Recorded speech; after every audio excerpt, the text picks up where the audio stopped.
Glória a Deus. Nós vamos continuar nosso estudo aqui junto com Paulo, com a Adriana, em Filipenses capítulo 3, versículo 1. Vamos falar sobre o mistério da salvação. Amém? Paulo, lê para mim, por favor, querido. Filipenses capítulo 3, versículo 1, tá? Para terminar, meus irmãos, sejam alegres por estarem unidos com o Senhor. Não me aborreço de escrever, repetindo o que já escrevi, pois isso contribuirá para a sua segurança, para a segurança de vocês. Amém. Então, a excelência do ensino é a repetição. Ele diz, não se canse de ouvir sempre as mesmas coisas. Então, para ter uma fé esclarecida, não basta você passar a matéria uma vez e nunca mais. Se você fala de novo, e fala de novo, e fala de novo, esse mnemotécnico diz que depois da 7ª, 8ª vez a gente consegue guardar melhor. Então, Paulo estava dizendo, olha, eu estou repetindo aqui coisas que eu já falei. Isso é segurança para vocês. Não fiquem cansados de eu falar as mesmas coisas. Então, eu vou falar algo aqui que nós já tivemos falado, mas vamos falar de novo. E eu creio que os irmãos que estão ouvindo já ouviram na sequência aqui com Paulo e com a Adriana, mas nós vamos falar novamente, que é o seguinte. 1 João, você já leu para nós. É como se a fé se solidificasse. Isso, ficasse cada vez mais esclarecida. Aqui em 1 João, lá no final da Bíblia, isso está em Pedro, vai para frente, entre Pedro e Judas tem João. Um pouquinho para trás de Judas. 1 João, Paulo já leu para nós 2 vezes esse versículo, Paulo. Desde que a gente está estudando a Bíblia aqui, ó. 1 João, capítulo 5. 1 João, capítulo 5. Acho que está em 3 João. Volta para a segunda. Aí tem primeira. São 3 cartas. Essa é a segunda. Volta mais uma carta. 1 João. Capítulo 5, o versículo 11. Deve estar até marcado, eu acho. Você já leu algumas vezes para nós. O Paulo vai ler para nós 1 João 5, do 11 até o 13, Paulo, querido. Faz favor. E este é o testemunho. Deus nos deu a vida eterna, e essa vida é nossa, por meio do seu Filho. Quem tem o Filho tem a vida. Quem não tem o Filho de Deus não tem a vida. Eu escrevo essas coisas a vocês que creem do Filho de Deus, para que vocês saibam que têm a vida eterna. Então, quando você vai conversar com o irmãozinho que não conhece muito a palavra, está começando, ele vai dizer assim, olha, certeza que eu vou ser salvo só quando eu chegar lá. Quando eu chegar diante de Deus, é que a gente vai saber. Como é que a gente vai saber? Não temos como ter certeza. E alguns, Paulo, isso é mistério de Deus. Isso é mistério. Esse negócio assim de salvação é uma coisa nebulosa. Para muitas pessoas, a salvação é um enigma. É uma coisa que não dá para saber. É uma coisa que não dá para ter certeza. É uma coisa que eles dizem, é mistério de Deus. Não, a Bíblia está aqui para revelar os mistérios de Deus, porque a palavra de Deus é a mente de Deus transformada em palavra. Então, vamos falar de forma breve sobre o mistério da salvação.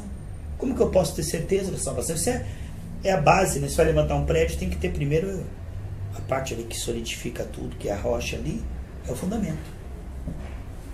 Então as pessoas pensam assim, salvação é o seguinte, você chega lá, tem uma balança.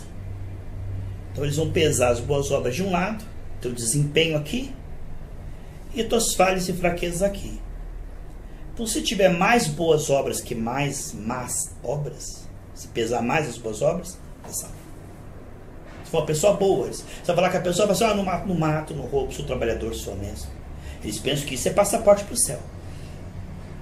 Que isso aí garante. Você vai conversar com qualquer pessoa, ela diz, olha, você vai para o céu? Eu acho que sim. Por quê? Eu sou uma pessoa boa, sou religioso, não mato, não roubo. Prejudico ninguém. Não prejudico ninguém, sou uma pessoa honesta. Faço coisas boas. Faço, ajudo o que eu posso ajudar. Então a pessoa, ela tem um intrínseco nela de que a salvação é algo que se conquista por bom comportamento. Mais ou menos assim, se é uma criança boa, no Natal você ganha um presente, Paulo. Se você não for uma criança boa, você não ganha. Eles transferem isso para Deus. Então qual é a realmente a verdadeira salvação e a certeza? Como você leu ali, a salvação ele é um presente. Presente você não pode comprar, senão você ofende a pessoa. Se o Paulo vier com uma camisa de presente, Paulo, cara, isso aqui eu comprei. Eu ponho a mão no bolso, quanto que é, Paulo? Você vai estar me ofendendo, eu estou te dando um presente. Então a salvação não pode ser conquistada ou merecida. Ninguém vai chegar no céu e falar assim, ó Deus, estou aqui porque eu mereço. Ninguém vai chegar no céu por boas obras e bom comportamento. A salvação ele é um presente que Deus dá. Aí nós vamos falar a condição, Paulo. A salvação é um presente, não pode ser conquistado só pode ser recebido. A pessoa que tentar conquistar a salvação por obras, ela vai chegar lá, vai ter uma grande surpresa. Porque por obras ninguém será salvo. Paulo pode ler para mim, por Mas favor? se eu sou bom Isso não mostra naturalmente. naturalmente. Não, boa essa, Paulo. Você é Gostei. bom para ganhar. Gostei. Naturalmente, você é bom, você Bondade é uma por pessoa bondade. que ajuda as pessoas. Naturalmente, você não está Sim, forçando nada. gostei. Isso aí. Contabiliza? Contabiliza. Não contabiliza. Não contabiliza? Não. Lê para mim, por favor. Não contabiliza, Paulo. Então, não sei se eu vou pro céu. Sim. Vamos ver aqui, para mim, por favor. Efésios, Paulo, Efésios, você volta para trás agora, tá? Efésios capítulo 2. Você está em Efésios aí, né? Tá. Capítulo 2, versículo 9. Leia para mim e diga o que você entende disso aí. A salvação não é o resultado dos esforços de vocês, portanto ninguém pode se orgulhar de tê-la. Mas não é os esforços, mas eu não estou me esforçando para fazer a coisa boa. Eu estou simplesmente, vamos supor, eu vou olhar o filme meu. Não estou falando de mim. Sim, avaliar Mas e ver. então eu vou falar de outra pessoa. Estou olhando o filme da pessoa. Deu. A pessoa ela é legal, ela é bacana, ela ajuda os outros. Ela não está fazendo isso para ir para o céu. Sim. Ela é uma pessoa que está inserida nas coisas boas. Eu acho ótimo ser uma boa pessoa, eu acho excelente, só que isso não salva. A salvação é o seguinte: precisa-se de um fiador. Em João 14,6, Jesus diz: eu sou o caminho, a verdade e a vida, ninguém vem ao Pai senão por mim. Portanto, salvação é um presente que é dado através da fé. O Paulo vai ler para mim Evangelho de João, capítulo 1, versículo 12. João 1, 12. Então é o seguinte, Paulo. O homem pecou. João 1, 12, tá, Paulo? Tá, Evangelho de João. Você está em Efésios aí. Isso, Mateus, Marcos, Lucas e João, tá? Mateus, Marcos, Lucas e João. João capítulo 1, tá? Lucas. E João. Já está perto agora. João capítulo 1, tá? Antes de Atos aí. Capítulo 1, versículo 12. Nos evangelhos sinóticos. Não, aí acho que é a explicação. Você não chegou ainda no capítulo. É a explicação inicial. Aqui, capítulo 1, veja aí o versículo 12, por favor. 12. 12, isso. Porém, alguns creram nele e o receberam. Aham. E esses ele deu o direito de se tornarem filhos de Deus. Então a salvação é o seguinte: o homem pecou, se contaminou. Deus é santo. Deus não se mistura com o pecado. Deus amava o homem, Paulo, mas o homem estava contaminado pelo pecado. Então Deus é justo. O salário do pecado é a morte. Como o homem pecou, ele tinha que ir para o inferno. Pecou. Vamos dizer que Deus tivesse vistas grossas. Você sente dó da pessoa e fala assim: ai, mas eu gosto tanto dela. E você estava contaminado. Deus não pode. Então, se Deus fosse, olha que situação que Deus estava. Deus é amor e ele é justiça. Se ele fosse apenas justo, ele dizia assim: não, pecou, joga no inferno. É justo. Tem que jogar. Deus não pode ser injusto. Pecou, tem que ir para o inferno. Ele falou: quem pecar vai para o inferno. Ele falou. Ele não pode voltar atrás. Ele é justo. Pecou, tem que ir para o inferno. É justo. Mas ele é amoroso. Ah, eu não quero que eles vão para o inferno. Eu amo eles, eu não quero que eles vão para o inferno. Não, mas você tem que ir para o inferno. Eles têm que pagar pelo seu pecado. Ah, mas eu não quero que eles paguem pelo seu pecado. Tem um jeito. Eu vou pagar pelos pecados deles. É isso ele fez para... Exatamente. O sangue de Jesus foi derramado, paga pelos nossos pecados. Agora, paga assim. Vamos dizer que você tem uma dívida aqui em Curitiba e que você tem que pagar, mas não tem o dinheiro. E existe via banco já quitado lá, que foi pago para você, está tudo quitado. Só que você tem que saber disso e receber. Então não adianta você ter uma ordem de pagamento se você não sacar, entende? Então Jesus pagou pelos nossos pecados, só que isso não salva a humanidade. Não salva. Jesus morreu, derramou seu sangue e salvou a humanidade. Agora a humanidade tem que ser informada e receber. Paulo leu ali: todos quantos o receberam, Deus o direito de ser o Filho de Deus. Então acontece, Jesus pagou pelos nossos pecados. Agora eu devo ouvir o Evangelho, crer e receber. Tá, Jesus paga pelos meus pecados. O praticar vem na sequência. Quando eu recebo Jesus, o espírito de obediência entra em mim e começa a me mudar, Paulo, de presente. Não é eu que vou mudar, eu tenho que mudar, eu tenho que parar, eu tenho que... Não. Quando eu creio em Jesus, ouço o Evangelho, que Jesus morreu pelos meus pecados e pagou para que eu não tenha que pagar. Eu não preciso ir para o inferno, Jesus já pagou. Aí eu creio. Tá, eu creio. Olha que coisa absurda. Um judeu que morreu há 2000 anos, derramou seu sangue, e eu creio que ele me perdoa e que eu vou para o céu. Isso é loucura para o mundo. Como é que alguém que morreu há 2000 anos, um judeu lá, derramou seu sangue e me salvou? Se você crer nisso, a Bíblia diz, e quando você crer... Mas eu não posso crer e fazer más obras. Só que aí é que entra um processo. Não podemos embolar tudo. Vamos falar sobre a salvação e a santificação. São duas coisas, como dois lados de uma mesma moeda, cara e coroa. Vamos falar disso. Nós estamos falando como receber a salvação. Você está falando dos efeitos da salvação. Veja, você está falando dos efeitos da salvação. Eu estou falando como receber a salvação. Você recebe e isso vai ter efeito. Vamos falar do efeito? Vamos. Mas estou falando como receber a salvação. A salvação está em Jesus. Você crê em Jesus, recebe. Como é que você recebe? Romanos, capítulo 10, versículo 9 e 10, fala como você recebe. Romanos, capítulo 10, Paulo, versículo 9 e 10. Então, a Bíblia diz que Deus deu a vida eterna. Paulo leu para nós, lá em 1 João 5, 11 ou 13. Capítulo 10. Versículo 9 e 10. 9 e 10. Se você disser com sua boca, Jesus é Senhor, e no seu coração crer que Deus ressuscitou Jesus, você será salvo. Aí, continua. Porque nós cremos com o coração e somos aceitos por Deus. Falamos com a boca e assim somos salvos. Então acontece o seguinte, Deus diz, eu vou enviar o meu filho que vai derramar o seu sangue, e quem crer nele e receber ele será salvo. Aí você ouve o evangelho e diz, eu creio nessa pregação. Creu. E confessa, eu recebo Jesus no meu coração. Pronto, você salva. Como é que é? É assim, é um presente. Recebe, é salvo. Neste momento que você é salvo, Paulo, o Espírito de Deus vem habitar dentro de você. Porque o homem, quando morreu espiritualmente lá, ele morreu espiritualmente. Quando eu estiver fazendo umas obras, eu não estou crendo e acreditando com fé. Isso. Só que agora nós vamos falar sobre os efeitos da salvação. Eu ainda estou falando em receber. Se você recebe a salvação? Se você receber o direito a uma faculdade, vamos dar um exemplo, eu estou falando uma coisa assim. Paulo, se você receber uma faculdade de medicina, você vai operar e vai ganhar muito dinheiro. Aí você fala assim, mas se eu for bom médico, eu não fui bom aluno. Tá, vamos falar em ser bom médico, vamos falar em cirurgia, vamos falar em medicina prática, mas vamos falar primeiro como ingressar na universidade, como ter certeza de que sou salvo. Você está falando dos efeitos e das evidências da salvação. Ele está falando, tá, como é que eu sou salvo se eu vivo fazendo coisa errada? Ele está falando dos efeitos, das evidências de que eu fui salvo. Isso é importante você falar. Mas eu estou falando aqui do começo. A porta da entrada. Não entendi. A porta da entrada é, eu ouço o evangelho, todo cheio de pecado, falhas, fraquezas, defeitos. Deus conhece todos os meus erros, meus pensamentos, minha atitude, todos os meus pecados. Ele diz, eu declaro você sem culpa, eu perdoo todo o seu passado, eu apago todos os seus pecados, eu vou habitar em você e eu me torno responsável de mudar o teu comportamento, a tua atitude, as tuas palavras. Aqui por diante é por minha conta. Pronto, até aqui entendi. você se esforçou, até aqui você tentou ter cartaz comigo, ou larga isso.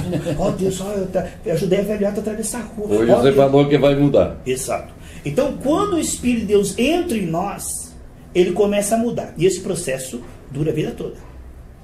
O ladrão da cruz estava lá, cheio de pecado. Ladrão, uma pessoa bandido, uma pessoa totalmente corrupta. Ele olhou para Jesus e falou assim, Jesus, quando o Senhor entrar no reino dos céus, lembra de mim. Então o que ele fez? Ele creu no coração dele que Jesus podia salvá-lo. E ele disse com a boca dele, quando o Senhor entrar, Senhor, lembra de mim. Ele confessou. Ele creu e confessou que creu. Foi salvo. Se ele não morresse na cruz, descesse da cruz, ele ia batizar nas águas, ele ia estudar a Bíblia, Paulo, Não ia mais ter o comportamento ia antigamente. largar o crime, ia começar a trabalhar e ajudar as pessoas. Só que isso aqui não salva, isso aqui é para quem já é salvo. Eu sei. Boas obras são fruto. Uma pereira não dá pera. Sem Aí ser plantada. deu pera. Então agora é pereira. Porque tá tudo pera. Não, ela não dá pera para ser pereira, ela dá pera porque ela já é pera. Já A é natureza dela é essa. Então a pera A raiz apenas dela é fruto. pera. Exato. O fruto é apenas um efeito. Então, as boas obras são um efeito da salvação? São. Mas não são condição para a salvação. Porque quando eu recebi Jesus, eu não tinha boas obras. Eu estava detonado, derrotado, queimado, contaminado, tudo errado. Meus pensamentos, meus sentimentos, tudo em mim estava errado. E Deus olhou em mim tudo errado e falou assim: se você crê no meu filho e receber o meu filho, eu perdoo todos os seus pecados, eu entro dentro de você e mudo a tua vida. Aí está a salvação, é um presente, Paulo. Não posso mudar para Deus me aceitar. Quem vai me mudar é o próprio Deus, e Ele já me aceitou. Apocalipse 3:20 diz assim. Então o único precisa permanecer. E esse permanecer é pela graça, porque nós não conseguimos. A nossa carne, ela nos distrai de Deus, aí o Espírito Santo nos leva de volta, e nos leva de volta, e nos leva, porque nós não pensávamos assim. Se nós não tivéssemos o Espírito Santo, não estaríamos aqui estudando a Bíblia. Não. Estaríamos fazendo outra coisa. Deus coloca em nós o querer efetuar. Filipenses 2:12-13. Ele entra em nós e começa a colocar em nós fome da Bíblia. Desejo de andar com pessoas que amam a Deus. Isso não é de nós. Começou depois que Ele veio morar em nós. E é engraçado que desanima pessoas que não são, desanima. Exato. Você perde o embalo. Exatamente. Você está a 100 por hora assim, com aquele ônibus cheio de gente, daqui a pouco diz, dá vontade de abrir a porta, vamos descer. Exatamente. Isso vai acontecer milhões de vezes. Depois de a gente receber o Jesus, a gente não vai acertar sempre.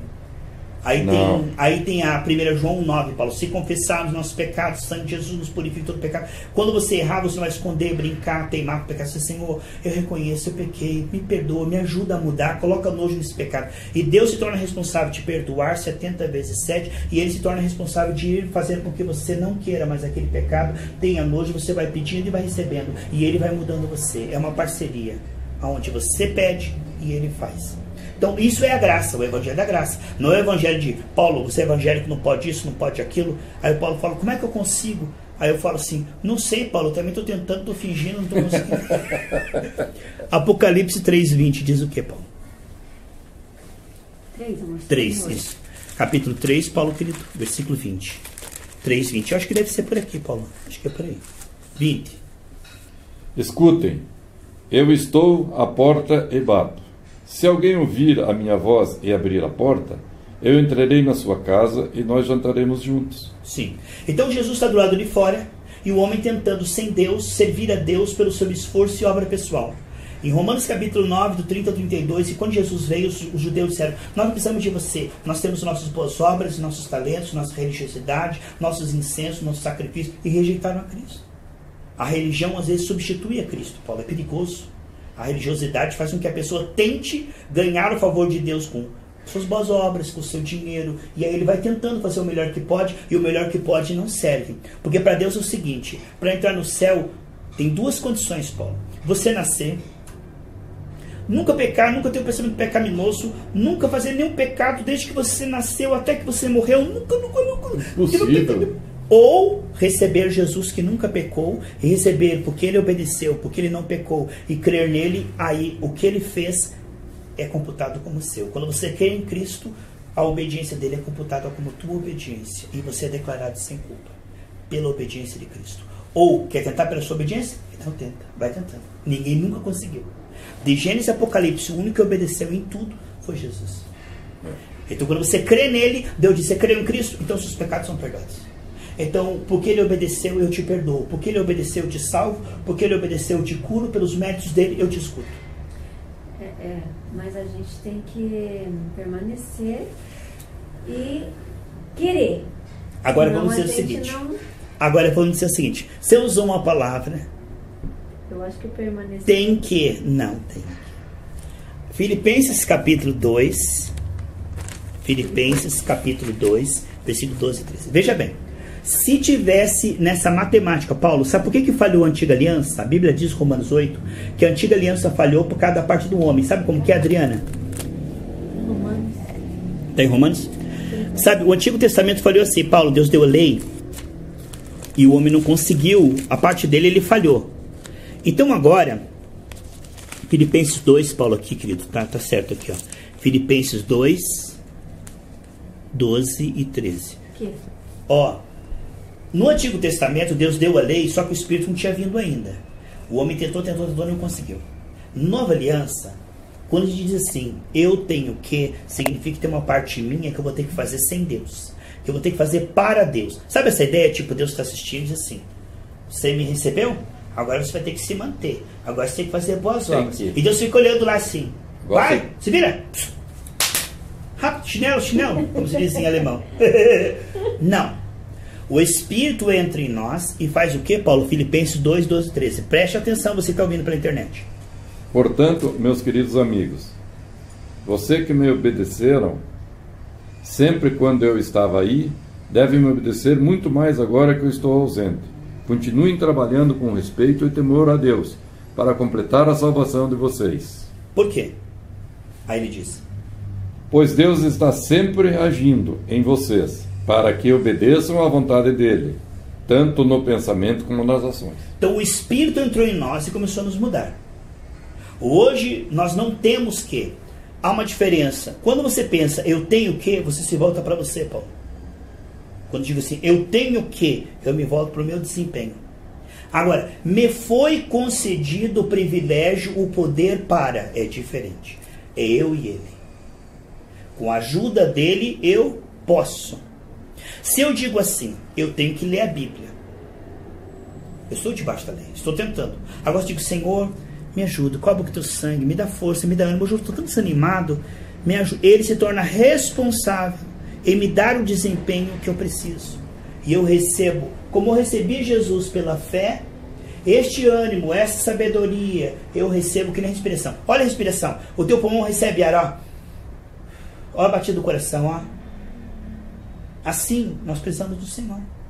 Toda vez que você se vê desanimado, não se esforce para ficar animado. Toda vez que você está desobedecendo, não se esforce. Eu tenho que parar. Eu não posso fazer isso, sou crente. Eu tenho que parar. Meu Deus, eu tenho que parar. Eu vou para o inferno. Não é assim se cobrando, se esforçando e tentando. É, Senhor, estou errado, me perdoa. Cobre com o teu sangue, me ajuda, me muda. Pai, e você vai pedindo. E ele diz, você pede e eu faço. Então a salvação ela é feita, Romanos 1,17, do começo até o fim, Paulo, por Deus, através da fé. O que é a fé, Adriana? A dependência de Deus. Nós precisamos de um melhor desempenho. Como que isso vai acontecer? Como é que Deus muda o nosso desempenho? Qual foi o mesmo versículo? Eu falei Romanos, né, Paulo? É isso, capítulo 1, versículo 17. Como é que se dá a santificação? Eu vou te falar como é que Deus santifica. Mas eu creio nisso, mas eu tenho que ir para a igreja, eu tenho que buscar Cristo. Não tem. Eu não tenho a presença dele. Não tem. Eu faço tudo errado. Quer dizer que eu faço tudo errado e eu vou ter a presença dele? Não tenho que. Eu vou ter que... Agora, você falou, eu tenho... É aí que nós vamos explicar. É a mesma coisa que eu dizer assim, eu tenho que parar. Eu estou falando comigo mesmo. Eu tenho que ficar com o lado Adriano. Você casou, Paulo? Agora, eu peço para Deus, eu peço para Deus ajudar eu parar. Exatamente. Me ajude Deus eu parar. E só assim, e só ele pode mudar. E se a gente tentar mudar, a gente ficar se culpando, se cobrando e errando e culpando. Círculo vicioso, sabe? Culpa e erro e faz de novo. É a mesma coisa que o Paulo disse assim, agora eu casei com a Adriana, eu tenho que estar do lado dela. A Adriana, eu não quero assim não. Se eu for por amor, é assim que eu tenho que ir para a igreja. Não. Quando, eu vou te explicar como é que Deus muda o nosso coração. Mas primeiro Paulo vai dizer, Romanos 1,17. Como é que isso se processa? Romanos 1,17. 17? 1,17. Pois o Evangelho mostra como é que Deus nos aceita. É por meio da fé, do começo ao fim. Como dizem as Escrituras Sagradas, viverá aquele que, por meio da fé, é aceito por Deus. Então, pela fé eu recebo Jesus, Paulo. Aí o que vai acontecer? Como é que Deus muda a minha vida, Adriana? É o seguinte, Ele vai me colocar diante da palavra que vai mostrar áreas da minha vida que eu não estou legal. Que nem um espelho, que você olha e vê que teu cabelo está desgrenhado. Então o que acontece? A palavra vai mostrar que eu não amo tanto a Deus assim, que eu não amo tanto a Bíblia assim. Ela vai mostrar aonde eu estou, não para me desmotivar nem me humilhar. Ela vai apenas expor a ferida. E aí eu vou orar, os irmãos vão orar, vão pôr a mão sobre mim, vão ungir com óleo, e Deus vai me fortalecendo. E Deus vai me fortalecendo. Então, eu não tenho que ir para a igreja. A Bíblia diz, alegrei-me quando me disseram, vamos à casa do Senhor. Então, quando nós começamos a meditar na palavra de Deus vai mostrar a necessidade de estarmos juntos. A palavra vai mostrar isso como um privilégio, não como uma obrigação. Como algo bom, como algo que vai nos fortalecer. Através do culto, Deus vai nos curar, Deus vai nos restaurar. Isso Deus vai operar. Através do estudo da palavra de Deus vai mostrar coisas que eu preciso. Só que essas coisas não são implantadas debaixo de culpa e de esforço. É por isso que muitas igrejas estão gerando pessoas que vão parar no hospício. Porque eles leem e dizem, eu tenho que. Não tem que nada. Absolutamente você não tem que nada. Foi concedido poder para. Davi não tem que matar Golias. Davi vai matar Golias porque o Espírito que está com ele o faz forte, o capaz, inteligente de derrubá-lo. Se Deus não tivesse com Davi, Davi não ia conseguir. Então Davi diz assim, ai Deus, eu tenho que matar esse gigante para o senhor? Espera aí, assiste lá, fica vendo, coloca uma câmera aí no céu aí, ó. Você vai ver, você vai ficar orgulhoso de mim. Porque eu quero... Não, Davi não fez aquilo sozinho. Davi tocava a harpa e o Senhor o fortalecia. Aí quando ele falou assim, o Senhor está comigo, o Senhor me ajudará, eu vou cortar a tua cabeça. Você vai ver, Davi via-se com Deus, Deus com ele, ele com Deus, ele dependia de Deus, ele recorria a Deus, ele andava com Deus, e por isso, ele andando na presença do Senhor, teve força e desempenho. Então o nosso desempenho vai mudando? Vai. O nosso desejo pela Bíblia é um milagre. Ninguém nasce assim, eu amo ler a Bíblia, ouvir áudios evangélicos, como é bom estar na igreja. Claro que não, nossa carne não gosta. Nossa carne não quer. E a gente pode fazer isso por obrigação, tipo, tem que eu tô hoje? Tá bom, eu vou. Hoje eu tenho que ir. Deus não quer isso, Deus odeia isso. Pastor, mas se não for assim, nunca vai. Vai sim. Porque pela graça, Deus muda o nosso coração.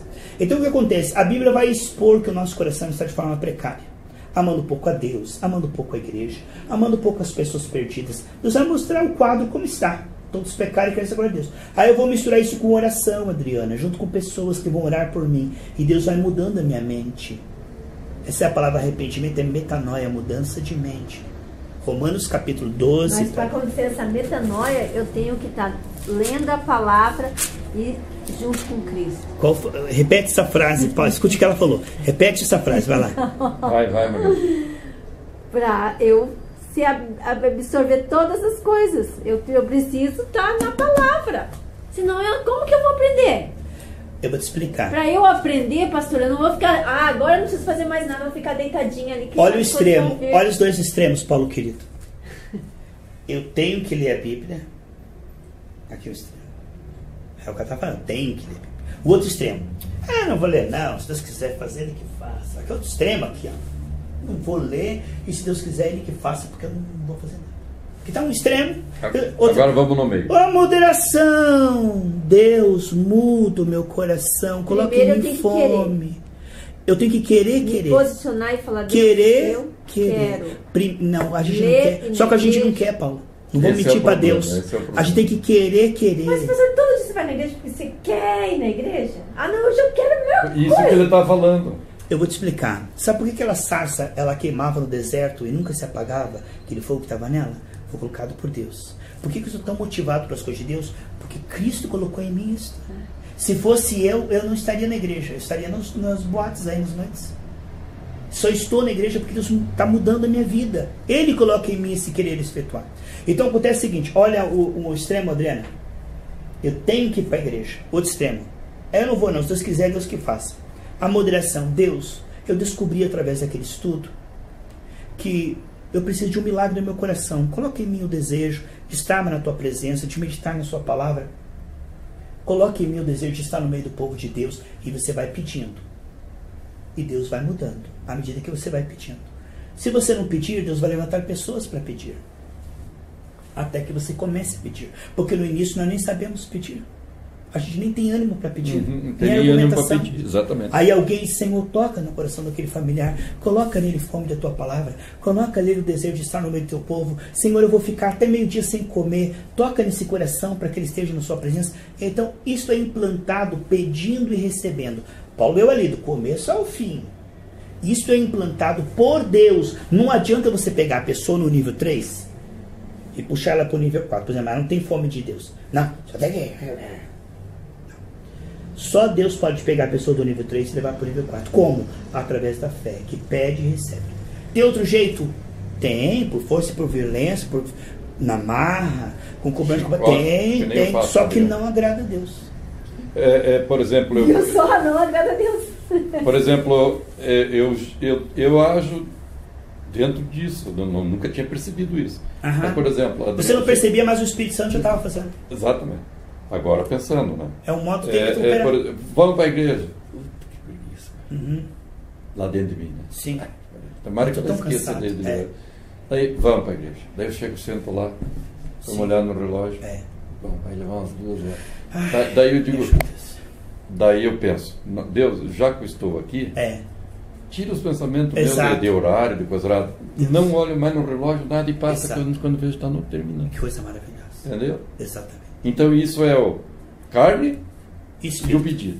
E é um processo gradativo. Porque se eu disser, eu tenho que ficar 2 horas aqui... Ai, Deus olha e fala assim, Paulo não é computado. 5 minutos eu olho e não termina. E Deus fala assim, Paulo, não valeu. Não valeu. Não, e eu também vou ficar lá de 5 minutos. Não satisfaz Deus nem você. Você está ali com um cachorro amarrado e Deus está olhando e dizendo assim, você veio, mas não veio. Veio, mas não está aí. Entendeu? Romanos 12, do 1 ao 2.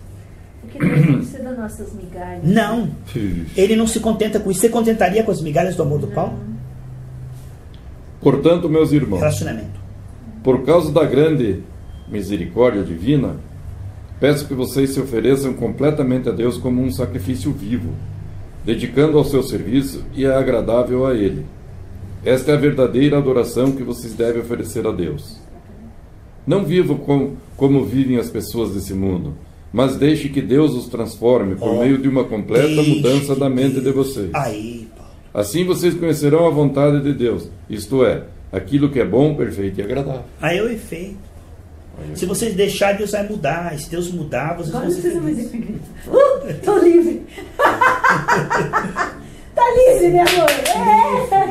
Alforria, dá carta de alforria. Agora que não vai nunca mais mesmo. Sabe por que nada a ver com o que eu li. Uma coisa te digo, Adriana.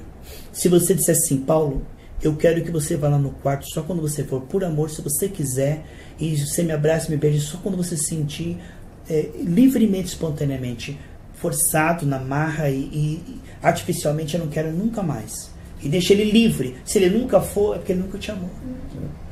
Porque se ele... Deus é assim, ó. Por que Deus fez o homem? Olha... Agora diga ao contrário. Você tem que ir lá no quarto, você tem que... Aí ele vai... Aí ela diz ir. assim, você veio hoje porque você quis ou porque eu mandei? E o que foi... Nada que é forçado presta num relacionamento. Deus, ele olha o coração. Então veja, Adriana. Parece que soltando e liberando o camarada é aí que ele vai se folgar. Mas é um risco que Deus tem que correr pelo seguinte sentido. Quando Deus criou o homem, eles colocam Deus no banco do réu, é o seguinte. Deus colocou o homem e deu o livre-arbítrio para escolher viver com Deus ou sem Deus. Então, existe uma linha teológica que fala assim, Deus colocou o homem e deu o livre-arbítrio para o homem se aproximar de Deus ou rejeitar Deus. Aí eles colocam Deus, se for assim, Deus está errado. Porque Deus tinha que forçar o homem a ter um relacionamento com ele. Na barra. E não roubou. Eu te amo, Deus, eu te amo. Seria artificial, Deus não quer. Então, Deus deu o livre-arbítrio, Paulo, para que aqueles que quisessem chegar, eles chegam. Aqueles que não querem, vão para o inferno. É o livre-arbítrio. É o livre-arbítrio. Aí, eles culpam a Deus. Aí, ó, Deus deu o livre-arbítrio, o homem vai para o inferno. Não, se criasse um homem autômato que ficasse assim, eu tenho que ir para a igreja. Estou indo para a igreja. Eles dizem, Deus é um tirano, porque não dá liberdade para as pessoas escolher, faz robô. Então Deus viu que o único jeito é o seguinte, deixe livre. Porque tem o seguinte, não é que Deus deixe de mão, Paulo, se eu avacalhar, não vou mais ler a Bíblia. Não vamos orar. Não vamos... Quando eu saio da doutrina de Deus, eu entro em algo chamado disciplina de Deus, a vara de Deus, Adriano. Deus vai permitir que minha vida fique tão ruim, tão ruim, tão ruim, que eu vou cair de joelho e dizer, Deus, lembrou de mim. Se eu não for por amor, se eu não for pela doutrina, eu vou pelo sofrimento e pela dor. Se não for por amor, me deixa aqui no chão. Deus não quer que nós vamos para o inferno. Então, a dor também é amor. Ou seja, nós sempre iremos por amor. Agora, veja bem, se eu não aceitar ir pela meditação na palavra, oração, estar no meio dos irmãos, eu não aceito. Deus vai ter que permitir uma situação onde eu precise dele. E precise dos irmãos. Ele vai permitir. Para mim não ir para o inferno, ele vai permitir. A minha vida vai ficar difícil, insustentável, insuportável, eu não vou mais conseguir ter paz, eu não vou conseguir mais ter dormir, eu não vou conseguir mais... Aí eu vou dizer, eu acho que eu preciso de Deus. Descobriu tarde, você podia estar no meio da presença do povo de Deus e nunca ter essa tribulação, essa angústia. Você podia estar recebendo isso numa boa. Mas a vara é para a costa dos tolos. Nós não somos tolos. Não. Qual que é o filho que mais apanha? Quero aprender, Isso, gostei. Eu quero, não é eu tenho o quê. Nunca mais diga eu tenho o quê. Diga, eu quero, me foi concedido o poder para isso. Agora você entrou na graça. Adriana, Para Deus é isso. Eu sempre pensei na minha cabeça assim, eu quero. Sim. Pra eu aprender, eu tenho que estar lá. Sim. Pra eu, entendeu? Sim. Porque eu sozinha Eu quero estar posso lá. estar. Eu quero estar lá Sim. e eu quero aprender. Certo. Entendeu? Então. Agora, esse eu quero é um milagre. Acontece o seguinte, que se a pessoa não se dispor a se aproximar de Deus, o diabo vai bater. Mas já está junto. Não é verdade? Então o filho que mais, só que está junto, só que quando você está cheio da luz, no meio das brasas, está bem quente, o diabo não toca em você. Não chega. Agora, se pega essa brasa e coloca longe, ela vai se apagando, aí ele toca. Então o que acontece é o seguinte, qual o filho que mais apanha? O mais rebelde, o mais teimoso, o mais desobediente?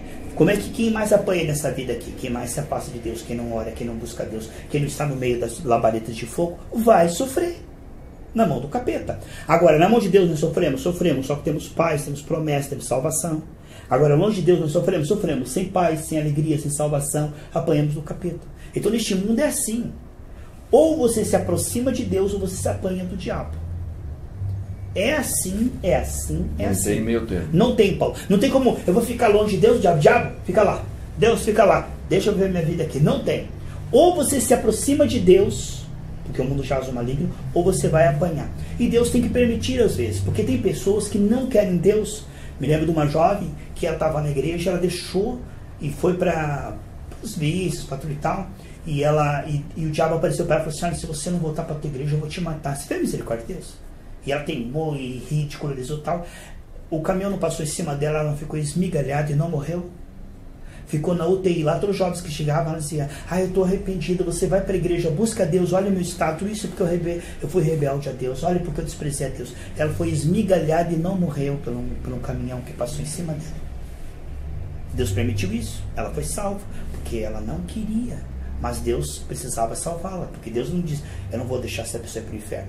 E para ela não ir para o inferno, às vezes, acontecem coisas trágicas. E não precisa. Eu tenho uma série mais para frente, Paulo, que nós vamos falar sobre o coração temente, onde diz que se nós andarmos com Deus voluntariamente, porque a gente quer, a gente vai se livrar de tanta dor e tanto sofrimento, de tanta derrota, de tanta decepção, de tanta depressão. Tanta coisa Deus nos livra se a gente se aproxima dele. Só que, como Paulo falou, tem que ser por amor, tem que ser eu quero.